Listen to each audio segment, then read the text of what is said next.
Hello everyone, जय हिंद। आप सभी का स्वागत है मेरे इस यूट्यूब चैनल में। आज इस वीडियो में हम एडुटेरिया 7500 प्लस वस्तुनिष्ठ सामान्य अध्ययन का प्रैक्टिस सेट 30 का डिस्कशन करेंगे। इससे पहले के वीडियो में मैंने 1 से लेकर 29 तक का सेट का डिस्कशन करा दिया है। अगर आप सब ने उस वीडियो को नहीं देखा है तो प्लीज़ उस वीडियो को देख लीजिए। वो वीडियो आने वाले सभी एग्जाम बीपीएससी, बीएसएससी या बिहार एसएससी और बिहार दरोगा के लिए काफ़ी महत्वपूर्ण होगा।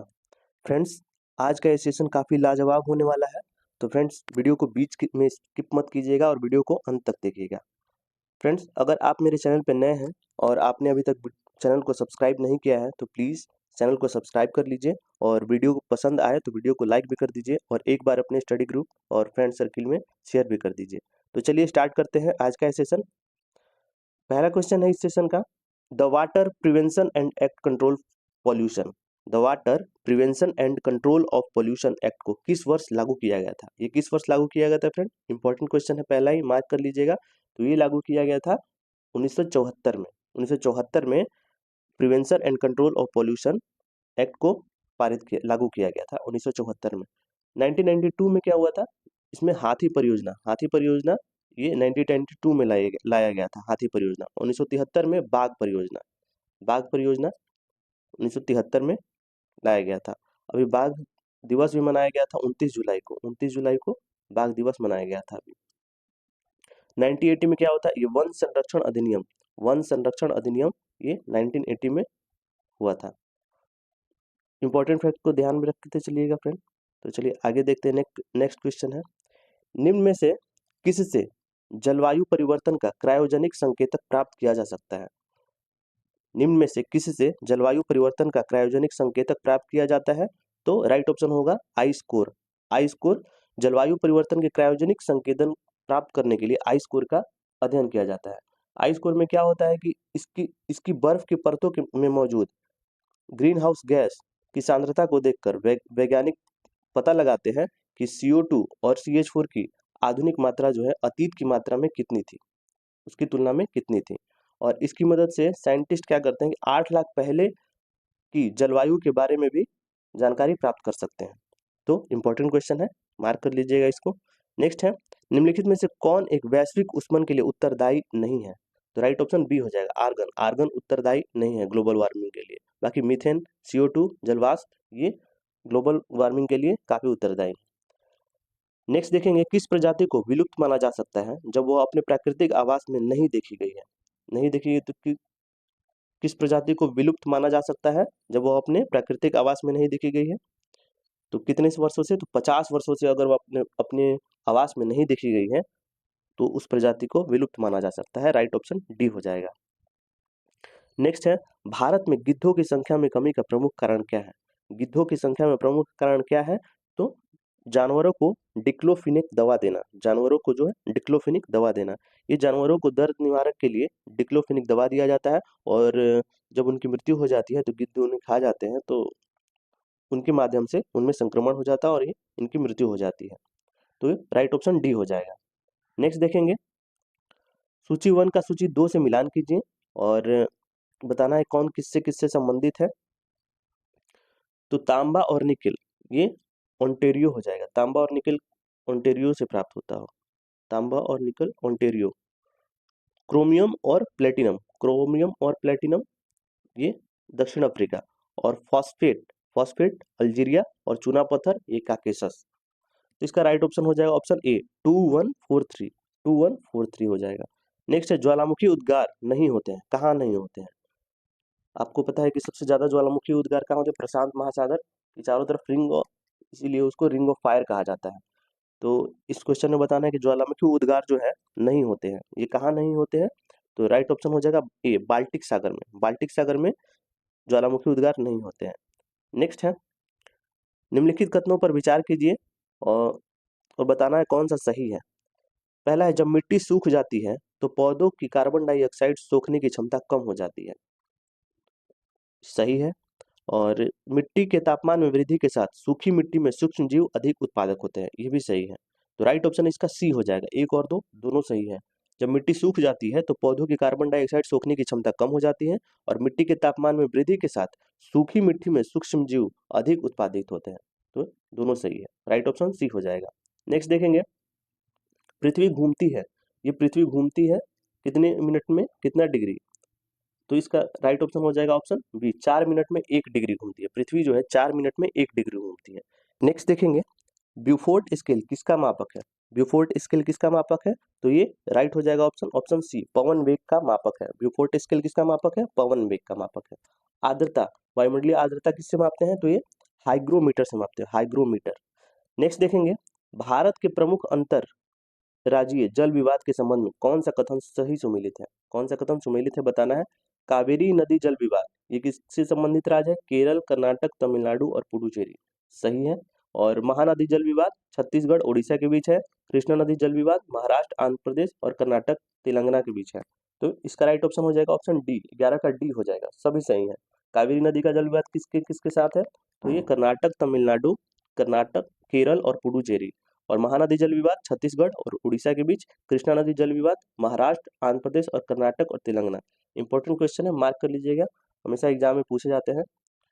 नेक्स्ट देखेंगे, श्री अन्न समूह से संबंधित समूह है, श्री अन्न समूह से संबंधित समूह कौन सा है, तो ये इसका राइट ऑप्शन डी हो जाएगा, कोदो, कुटकी, बाजरा और ज्वार। कोदो, कुटकी, बाजरा और ज्वार, राइट ऑप्शन डी हो जाएगा, ये श्री अन्न से समूह है। श्री अन्न, इसको मोटे अनाज का नाम दिया गया है, श्री अन्न। नेक्स्ट है, क्षेत्रफल की दृष्टि से निम्न देशों का सही आरोही क्रम कौन सा है, सही आरोही क्रम बताना है क्षेत्रफल की दृष्टि से बढ़ते क्रम में। तो राइट ऑप्शन इसमें सी हो जाएगा, भारत, अर्जेंटीना, ब्राजील और ऑस्ट्रेलिया। भारत, अर्जेंटीना, ब्राजील और ऑस्ट्रेलिया हो जाएगा, राइट ऑप्शन सी हो जाएगा। नेक्स्ट देखेंगे, सूची 1 को सूची 2 से सुमेलित कीजिए तथा दिए गए कूट के माध्यम से सही उत्तर का चयन कीजिए। सही उत्तर बताना है।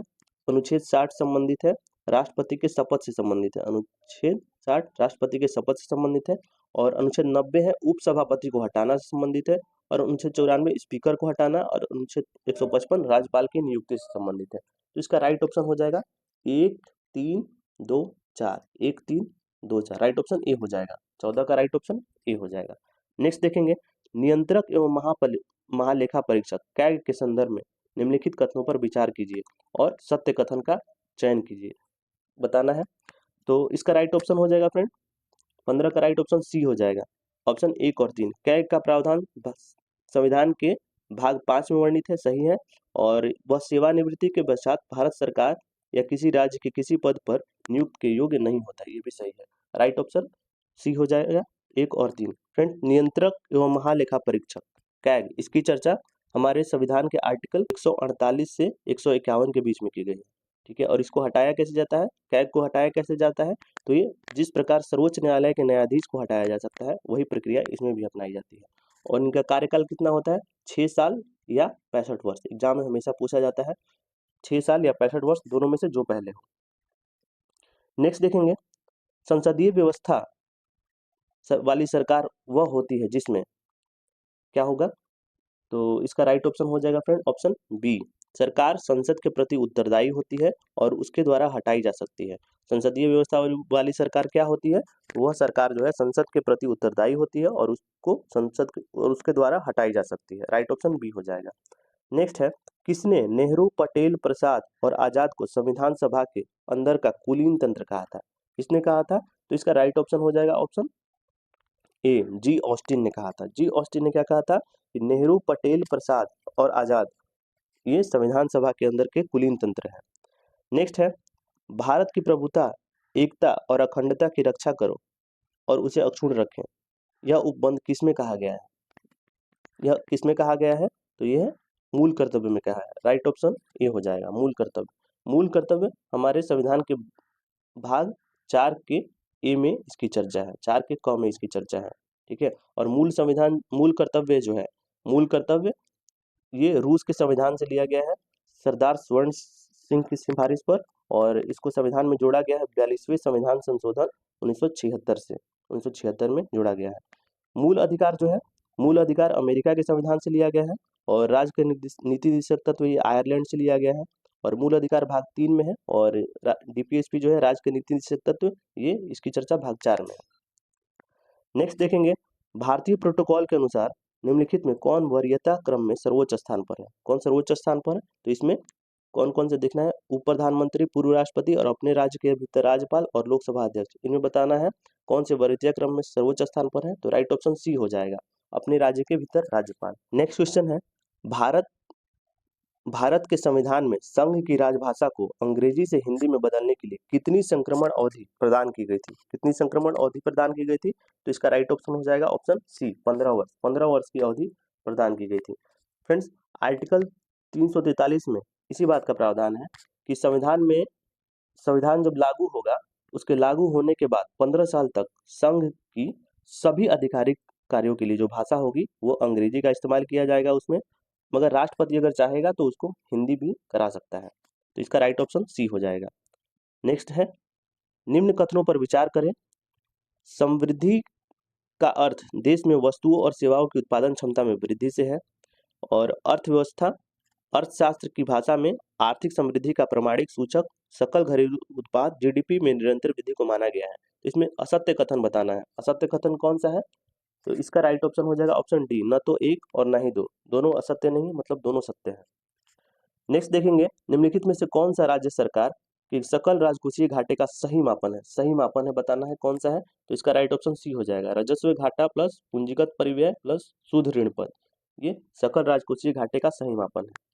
नेक्स्ट है, निम्नलिखित में से कौन सी विशेषता बाजार ढांचे की नहीं है? कौन सी विशेषता जो है ये बाजार ढांचे की नहीं है? तो इसका राइट ऑप्शन हो जाएगा ऑप्शन डी हो जाएगा, ऊर्ध्वाधर एकीकरण। नेक्स्ट क्वेश्चन है, निम्न में से कौन सा क्षेत्र भारत का सबसे बड़ा नियोक्ता है? भारत का सबसे बड़ा नियोक्ता किस क्षेत्र को माना जाता है? तो ये प्राथमिक क्षेत्र को माना जाता है भारत का सबसे बड़ा नियोक्ता। नेक्स्ट है, निम्न में कौन राजकोषीय नीति का उपकरण नहीं है? कौन सा जो है राजकोषीय नीति का उपकरण नहीं है?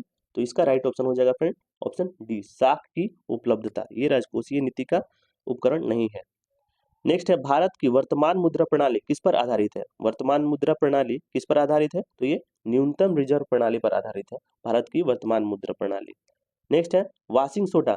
वाशिंग सोडा के अणु में जल के कितने अणु मौजूद होते हैं? वाशिंग सोडा, इसका फॉर्मूला होता है Na2CO3 इंटू 10H2O, 10H2O होता है। तो क्वेश्चन पूछ रहा है कि वाशिंग सोडा के एक अणु में जल के कितने अणु मौजूद होते हैं? तो ये 10 अणु मौजूद होते हैं, राइट ऑप्शन डी हो जाएगा। और वाशिंग सोडा का रासायनिक नाम ये सोडियम कार्बोनेट होता है। नेक्स्ट है, कपूर तथा अमोनियम क्लोराइड के संदर्भ में सही कथन का चयन कीजिए। कपूर तथा अमोनियम क्लोराइड के संदर्भ में सही कथन बताना है, कौन सा कथन सही है? तो इसका राइट ऑप्शन सी हो जाएगा, दोनों उदरपातन से गुजरते हैं, मतलब दोनों का सब्लिमेशन हो जाता है वायु में। नेक्स्ट है, निम्न में कौन कार्बन का अपरूप नहीं है? कौन जो है कार्बन का अपरूप नहीं है? तो ये फुलरीन, हीरा और ग्रेफाइट, ये कार्बन के अपरूप है, लेकिन फ्लोरीन जो है ये कार्बन के अपरूप नहीं है। नेक्स्ट है, निम्न में से किस धातु को मोम में रखा जाता है? मोम में किस धातु को रखा जाता है? तो लिथियम को मोम में रखा जाता है, राइट ऑप्शन बी हो जाएगा। नेक्स्ट है, नाइट्रेट उर्वरकों के अधिक प्रयोग से बच्चों में कौन सा रोग होता है? तो इसका राइट ऑप्शन हो जाएगा मेथमोग्लोबिनेमिया, मेथमोग्लोबिनेमिया हो जाता है। नाइट्रेट उर्वरकों के अधिक प्रयोग से बच्चों में कौन सा रोग होता है? मेथमोग्लोबिनेमिया। नेक्स्ट है, यदि मल जल का पूर्णतः ऑक्सीकरण कर दिया जाए तो नाइट्रोजन का स्वरूप क्या हो जाता है? मल जल का पूर्णतः ऑक्सीकरण कर दिया जाए तो नाइट्रोजन का स्वरूप क्या हो जाएगा? तो इसका राइट ऑप्शन हो जाएगा ऑप्शन डी, नाइट्रेट हो जाए, नाइट्रेट में परिवर्तित हो जाएगा। नेक्स्ट है, ग्लूकोज को ग्रहण करने में इंसुलिन के अत्यधिक प्रभाव को संपादित करने के लिए किस सूक्ष्म तत्व की आवश्यकता होती है? किस सूक्ष्म तत्व की आवश्यकता होती है? तो इसका राइट ऑप्शन हो जाएगा ऑप्शन बी, क्रोमियम की आवश्यकता होती है, राइट ऑप्शन बी हो जाएगा। नेक्स्ट है, बाह्य कर्ण का कठोर लचीला भाग किसका बना होता है? बाह्य कर्ण का जो कठोर और लचीला भाग होता है ये किसका बना होता है? तो उपास्थि का बना होता है, उपास्थि, कार्टिलेज, राइट ऑप्शन सी हो जाएगा। नेक्स्ट है, निम्न में से किसमें पुनर्जन्म की शक्ति, पावर ऑफ रीजनरेशन सबसे कम होता है? सबसे कम पुनर्जन्म की शक्ति किसमें होती है? तो इसमें राइट ऑप्शन हो जाएगा ऑप्शन बी, मस्तिष्क कोशिकाओं में। मस्तिष्क कोशिकाओं में पुनर्जन्म की शक्ति जो है सबसे कम होती है। नेक्स्ट देखेंगे फ्रेंड्स, निम्न में कौन एक कोशिकीय जीव का उदाहरण है? कौन जो है एक कोशिकीय जीव का उदाहरण है? तो इसका राइट ऑप्शन हो जाएगा ऑप्शन बी, अमीबा। अमीबा जो है एक कोशिकीय जीव का उदाहरण है। नेक्स्ट है, किस जीव की अनुवांशिक संरचना कहलाती है? किसी जीव की जो है अनुवांशिक संरचना क्या कहलाती है? तो जीनोटाइप कहलाती है, जीनोटाइप। नेक्स्ट है, कोशिकाओं में गैसीय विनिमय किसके द्वारा होता है? तो ये विसरण के द्वारा होता है। कोशिकाओं में गैसीय विनिमय विसरण के द्वारा होता है। नेक्स्ट है, पाचन तंत्र के किस अंग की आकृति अंग्रेजी वर्णमाला के जे अक्षर के समरूप होती है? पाचन तंत्र के किस अंग की आकृति जो है अंग्रेजी वर्णमाला के जे अक्षर के अपरूप होती है, समरूप होती है? तो ये आमास है। राइट ऑप्शन बी हो जाएगा। नेक्स्ट है, निम्न में कौन ग्रेगर मंडल के अनुवांशिक सिद्धांत के अंतर्गत नहीं है आता है? कौन सा जो है ग्रेगर मंडल के अनुवांशिक सिद्धांत के अंतर्गत नहीं आता है? तो इसका राइट ऑप्शन हो जाएगा ऑप्शन सी, बायोपिक्स का सिद्धांत। बायोपिक्स का जो सिद्धांत है ये ग्रेगर मेंडल के वंशानुगत सिद्धांत के अंतर्गत नहीं आता है। नेक्स्ट देखेंगे फ्रेंड, श्वसन के पहले चरण में ग्लूकोज का विखंडन किसमें होता है? तो ये पाइरूवेट में होता है। पाइरूवेट में श्वसन के पहले चरण में ग्लूकोज का किसमें विखंडन होता है? तो पाइरूवेट में होता है। नेक्स्ट है, निम्न में से कौन सी आवृत्ति एक सामान्य मनुष्य द्वारा सुनी जा सकती है? कौन सी आवृत्ति जो है सामान्य मनुष्य द्वारा सुनी जा सकती है? तो राइट ऑप्शन ए हो जाएगा। ठीक है, 20 किलोहर्ट्ज। फ्रेंड, मानव मनुष्य द्वारा जो श्रव्य सीमा होती है वो 20 हर्ट्ज से 20,000 हर्ट्ज तक होती है। 20,000 हर्ट्ज तक होती है। इससे नीचे की ध्वनि को इंफ्रासोनिक कहा जाता है, इंफ्रासोनिक बोला जाता है, और इससे ऊपर की ध्वनि को अल्ट्रासोनिक बोला जाता है, अल्ट्रासोनिक। ठीक है, मतलब 20 हर्ट्ज से कम की ध्वनि को इंफ्रासोनिक, और 20,000 हर्ट्ज से ऊपर की ध्वनि को अल्ट्रासोनिक कहा जाता है। नेक्स्ट देखेंगे, निम्नलिखित में से उत्तर पूर्वी भारत का नवपाषाणकालीन स्थल कौन सा है? कौन सा बताना है कि उत्तर पूर्वी भारत का नवपाषाणकालीन स्थल कौन सा है, और नीचे दिए कुछ से सही उत्तर चुनिए। तो इसका राइट ऑप्शन हो जाएगा फ्रेंड ऑप्शन सी, केवल 3, सरुतुरु। उत्तर पूर्वी भारत का नवपाषाणकालीन स्थल कौन सा है? तो ये सरुतुरु हो जाएगा, सरुतुरु। नेक्स्ट है, निम्नलिखित में से कौन सा एक नगर सिंधु सभ्यता में पश्चिमी एशिया के साथ समुद्री व्यापार से संबंधित था? कौन सा है? तो इसका राइट ऑप्शन सी हो जाएगा, लोथल। लोथल जो है ये हड़प्पा सभ्यता का बंदरगाह था, और इसको पश्चिमी एशिया के साथ समुद्री व्यापार से संबंधित है ये लोथल। नेक्स्ट है, कन्हेरी गुफाएं किस धर्म से जुड़ी हुई है? कन्हेरी जो गुफाएं हैं किस धर्म से जुड़ी हुई है? तो ये बौद्ध धर्म से जुड़ी हुई है कन्हेरी गुफाएं। और अजंता की गुफा जो है ये बौद्ध, जैन और हिंदू तीनों धर्मों से जुड़ी हुई है। नेक्स्ट देखेंगे, ईरानी यात्री जो है अब्दुल लतीफ किस मुगल शासक के शासनकाल में भारत आया था? ईरानी यात्री जो है अब्दुल लतीफ ये किस मुगल शासक के शासनकाल में बिहार आया था? बिहार आया था। किस मुगल शासक के शासनकाल में? तो इसका राइट ऑप्शन हो जाएगा ऑप्शन ए, अकबर के शासनकाल में बिहार आया था। नेक्स्ट देखेंगे, नेक्स्ट है, निम्नलिखित में से किसमें तिलक के देहावसान पर कहा था मेरा सबसे मजबूत बचाव चला गया? ये किसने कहा था? तो महात्मा गांधी ने कहा था। तिलक के मृत्यु पर इन्होंने कहा था कि मेरा सबसे मजबूत बचाव चला गया। नेक्स्ट है, प्राच्य निरंकुशवाद के सिद्धांत को किसने विकसित किया है? प्राच्य निरंकुशवाद के सिद्धांत को किसने विकसित किया है? तो मॉन्टेस्क्यू ने किया है, मॉन्टेस्क्यू ने। राइट ऑप्शन सी हो जाएगा। नेक्स्ट है, दास्तान ए अमीर हमजा का चित्रांकन किसके द्वारा किया गया है? दास्तान ए अमीर हमजा का चित्रांकन किसके द्वारा किया गया है? तो मीर सैयद अली के द्वारा किया गया है। नेक्स्ट है, नील आंदोलन की शुरुआत सर्वप्रथम बंगाल के किस जिले में हुई थी? तो ये नादिया जिले में हुई थी। नील आंदोलन की शुरुआत सर्वप्रथम किस जिले में हुई थी? तो नादिया जिले में हुई थी। इसमें कुछ स्मरणीय तथ्य भी है, उसको भी देखेंगे हम। इसमें महाजनपद है और उसकी राजधानी के बारे में चर्चा है। महाजनपद और राजधानी, मगध की राजधानी कहाँ थी? गिरिब्रिज। फ्रेंड्स, महाजनपद की चर्चा जो है, ये महाजनपद की चर्चा भगवती सूत्र और बौद्ध धर्म के अगुंतर निकाय और जैन धर्म की भगवती सूत्र में इसकी चर्चा की गई है। 16 महाजनपद की चर्चा। इसमें मगध की राजधानी कहाँ है? गिरिब्रिज और राजगिरी। अंग की राजधानी कहाँ है? चंपा। वज्जी की वैशाली, और काशी वाराणसी है। काशी की राजधानी वाराणसी। वत्स की राजधानी कौशाम्बी। कुरु की राजधानी इंद्रप्रस्थ। कंबोज की राजधानी राजपुर और हाटक। अस्मक की राजधानी पोटली, और कोसल की राजधानी श्रावस्ती। अवंती की राजधानी उज्जैन। मल्ल की राजधानी कुशीनारा। पंचाल का अहिछत्र और काम्पिल्य। चेदी की सुक्तिमती। मत्स्य का विराटनगर। सूरसेन का मथुरा, और गांधार का तक्षशिला। ये 16 महाजनपद और इसकी राजधानी इसमें वर्णित है।